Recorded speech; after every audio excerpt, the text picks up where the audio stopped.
I saw this film last night and I've been questioning who Sam Mendes really made this film for. And every time my answer seems to be that he made the film for himself.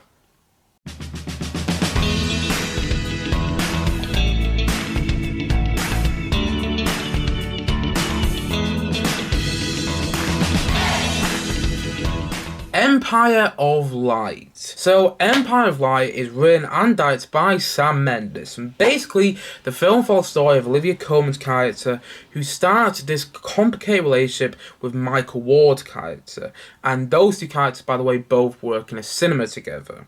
And beneath their, relationship that we see taking place in the film, there's themes of mental illness, themes of mental health, and also themes of racial issues that were taking place in 1980s in Britain at the time that the film is set. And that's essentially the gist of Empire of Light.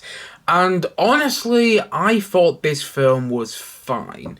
I didn't dislike it, but at the same time, though, I didn't find it entertaining, though. I didn't find it enjoyable to watch. It was a bit of a slog to get through, and it was unengaging as well.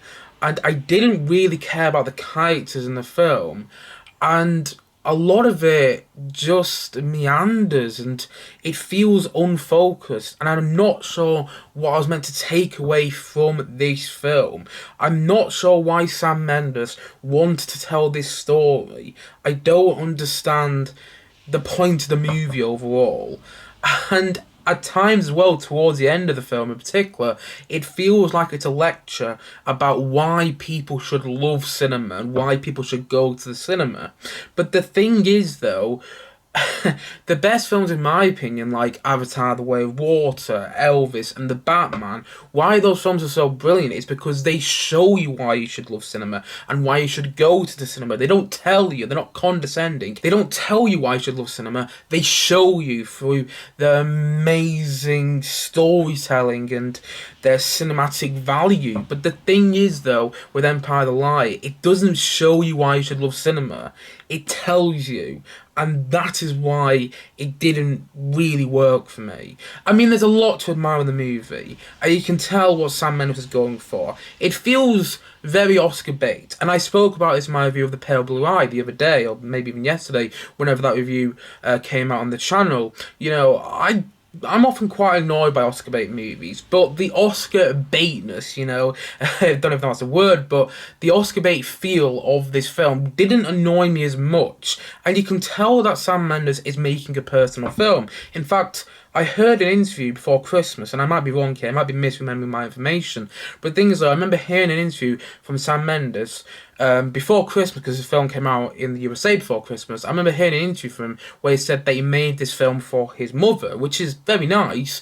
But at the same time, though, he started to question who else he really made this film for. Did he actually think of the audience, or did he just make this film for himself and his mom? But still, nonetheless, you can tell that this is a personal film for Sam Mendes, and he's put a lot of effort into there. Every frame of this film looks like it's been tenderly cared to. Like, the cinematography by Roger Deakins, who has worked with Sam Mendes on films like Skyfall, most recently 917 as well, and various other movies. You can tell that Roger Deakins and Sam Mendes really put a lot of thought into cinematography and the shots in the film. Like, every frame looks so beautiful. It's a beautifully shot film, and it's a whole thing, every frame a painting. It's a sort of movie where you could just pause it on one frame and you could put that frame from the film in a picture frame and it would just look amazing on your wall. It's so well shot. And at the same time, though, the musical score by Trent Reznor and Atticus Ross, I might be pronouncing those names wrong, apologies if I am. The musical score is fabulous. It makes the film more it doesn't really make the film more emotional, I don't really know what word I'm looking for, but it makes the film more engaging than it deserves to be, because the film is rather unengaging, like I've mentioned already, but the musical score tries to make the film engaging. Same with the cinematography. Honestly, if it wasn't for the cinematography and the musical score, I really wouldn't care about this movie whatsoever. In fact, I'd be giving it quite a bad review. I probably hate this movie, but the cinematography is amazing to look at. The film is honestly just tremendous. Look at, you're watching it and you really can't believe some of the shots you're seeing, how real it looks, how beautiful it looks, and seeing it in the cinema was quite special within itself. In fact, that was the best part of the film, just watching the movie. I didn't really care about the characters, but just watching the film, if you get what I mean, just looking at it was an experience in itself. That, just the way it looked was amazing. And yeah, I loved the cinematography of the film, and the music score was great as well. But at the same time, though, they're the best parts of the film. And that's saddening to say, because Sam Mendes is a good director. I haven't seen all of his films, but his latest movie, 1917, which came out in 2019, which was, nominated for Best Picture for a long while, everyone thought it was going to win Best Picture. Parasite won, and deservedly so. But at the same time, though, 1917 was a good runner-up. In fact, it was an amazing runner-up, and that film was done in a one-shot take sort of style. I mean, it wasn't actually shot that way, but it was done in that sort of way, and it was so atmospheric, and it was so well done, and it had this pace to it, this sense of urgency, that you just couldn't wait to see where things were going, and I just thought that film was incredibly well made, and one of the best films that came out in 2019. And at the same time, though, Sam Mendes also directed Skyfall as well, which, is not my favourite Bond film, but is a really good Whitworth Bond film. Same with Spectre, not my favourite Bond movie, but to be honest, I probably like Spectre more than most people. And then he also started American Beauty in 1999, which is an amazing film. So Sam Mendes is a really good director from what I've seen, but at the same time, though, like I said before, I don't really understand what he was going for this movie. Who is he making this film for, other than himself and maybe his mother, if I'm remembering that information correctly? I'm not really sure who he made this film for, and that is kind of why. That's why ultimately I didn't really like it that much, because it felt very much like it didn't really know what it wanted to be and what themes wanted to get across and what I was meant to take away from it. As an audience member who's just watching the film, who doesn't really know about Sam Mendes' story or what he was trying to do in this movie, I was asking the question in the cinema, what am I meant to take away from this film? And I still don't really know. I've seen the film now and I'm not sure what I was meant to take away from it. Also, the film is about 2 hours and it feels about 3 hours. It was a slog to get through at times because the film was so unengaging. It felt like I was just watching a movie. And, in some aspects that was good because I was just appreciating the cinematography, which was amazing, and I bet we'll get an Oscar nomination. But at the same time, though, it meant that I didn't really care about the story or the characters. And that's a shame to say because the performances are all good. Olivia Colman is great in there. You'd expect that. It's Olivia Colman. Toby Jones is great in there. Again, you'd expect that. It's Toby Jones. Colin Firth is great in there. Again, you'd expect that. It's Colin Firth. And Michael Ward is great in there as well. But they're not standout performances. They're not anything that I think, I don't know. The performances were good, but they didn't blow me away. And I didn't really care about the characters, which is perhaps why I didn't really like the performances too much either. And by the way, side note here, I saw a trailer for this film on Instagram the other day. You know how sometimes they advertise trailers on Instagram and whatnot to try and get people to go and see the film. I saw a trailer for this on Instagram, and somebody in the comment section said, "Oh look, it's Olivia Colman playing herself again." Olivia Colman does not play the same character and everything. That is a myth. Honestly, if you look at Olivia Colman in something like Hot Fuzz, she's completely different than she is in Broadchurch. And then she's completely different in this than she is in Broadchurch as well. She's always playing a different character. And I think she does a great job playing the character she does in this film. I just didn't care about the character. I've got to admit, I just didn't care about the character, which saddens me to say because I think you're meant to care about the character so much, but I didn't. And the same with Michael Ward's character. And there's all these moral issues going on in the background of the film. And again, I didn't really know what I was meant to take from them. And the performances are great, but that's a given when you've got actors, like this in this film, where you've got Sam Mendes directing, and just I didn't really like it in the end. And you can see how painful it is to say. Because there is so much on the surface that is going for this film. Olivia Colman in there, who's won a Best Actress Oscar.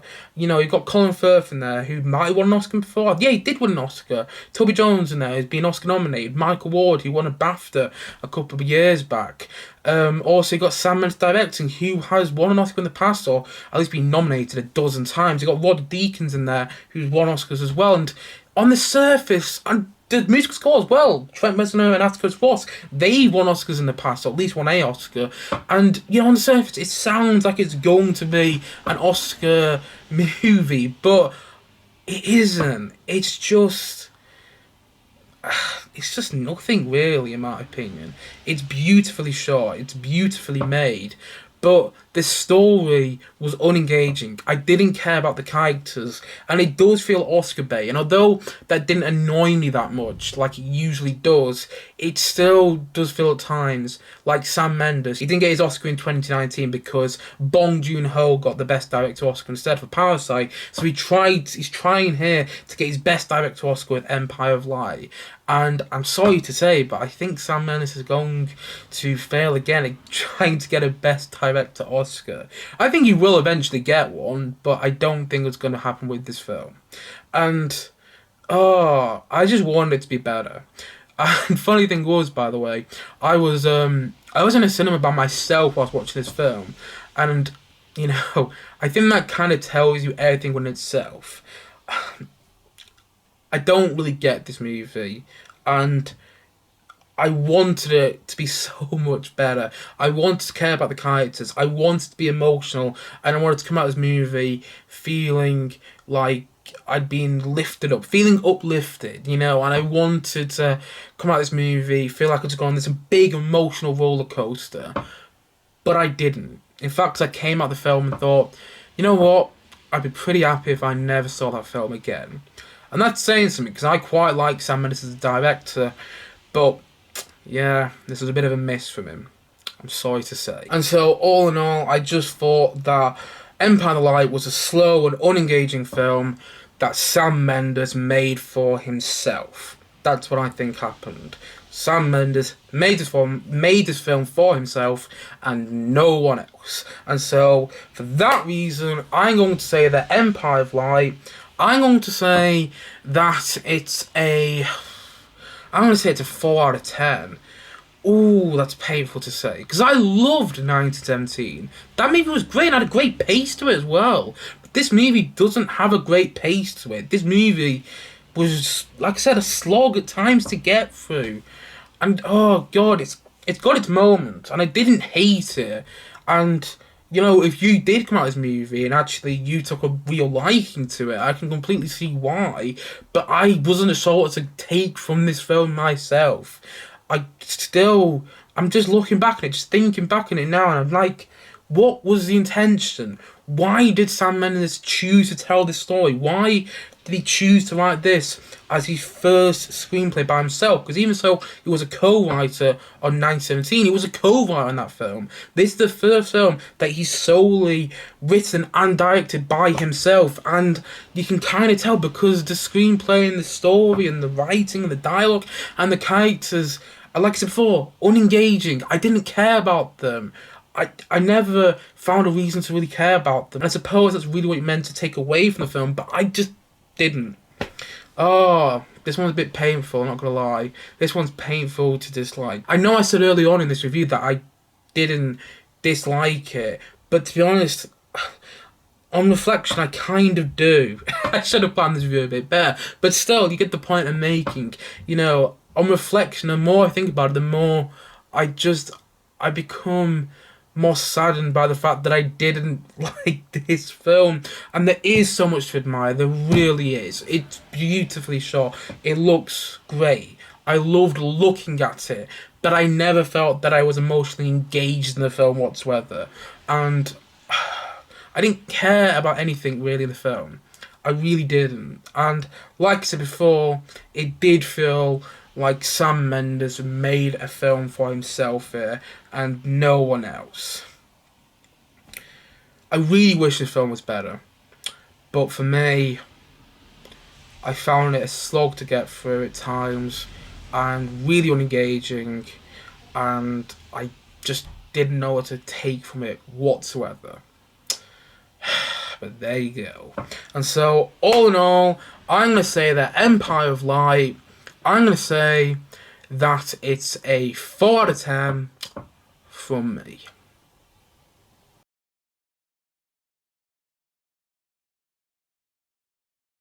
Anyway guys, what do you think of Empire of Light? Perhaps you enjoyed it more than me, and perhaps you really liked it. And if you did, please let me know in the comment section below.